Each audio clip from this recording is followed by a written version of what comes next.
There are so many courses out there for the person who wants to get behind a camera and start making videos, be that weddings, corporates or TikToks. I'm not going to waste my time and yours teaching you all about lenses or the right camera or lamp to buy. It's been covered ad infinitum everywhere else.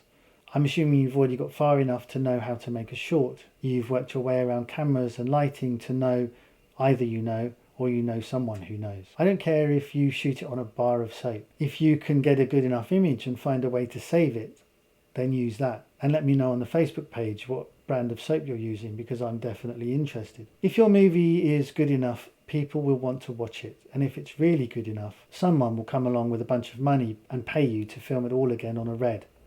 Shooting on an iPhone. Now, I'd be here forever and a day if I was to go through all the permutations of iPhones, memory available, filming choices, etc. But I'll give you ballpark. At the time of shooting this, I had a bog standard 2020 iPhone SE, 64 gigs.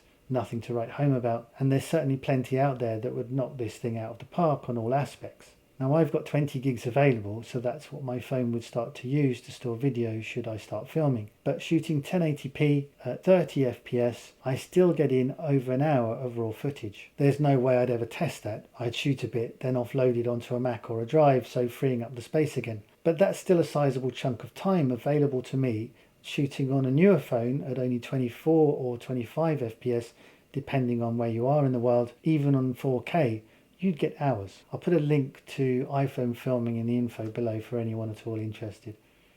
Shoot outdoors. That dispenses with the whole lighting rig or the need to find electric supply from somewhere. So long as your camera has a full battery, you should easily get what you need to covered that day, so long as you have planned well. If it's a long day, then take spare batteries or a power pack. Charge any batteries while you're having lunch. Don't overschedule the day. You're in no rush. Time isn't money. Same with editing. There's so much free information out there if you don't know it. If you're like me, you actually prefer the idea that you sit next to another pair of eyes and go through your footage with someone else you respect the opinion of. The kit you get is the kit you get. Make sure you can afford whatever you can access, and don't go blowing your budget just because you have to shoot on full frame or whatever. You aren't going to be able to edit full frame. It's all going to be reduced anyway further down the line, so don't get too hung up on it. Likewise, dollies, track. Can you not manage on a gimbal and get the shot you want? Cameras and rigging is so much more nimble now. Cameras are far lighter and able to store massive amounts of information. Again, if you make an interesting, diverting, moving film now, you'll most likely get all the toys you want next time. Be humble, be patient, do your best. The quality of your film, as I say, will be amazing, more than the minimum required with any of the just above entry-level cameras that are out there right now. Conversations with Blade and League of Extraordinary Gentlemen director Steve Norrington meant I got a second-hand Lumix GH5S off the internet. He actually uses the GH4 and the GH5, not even the S, and is shooting a movie as I speak on just those cameras. If it's good enough for him, it's certainly good enough for me.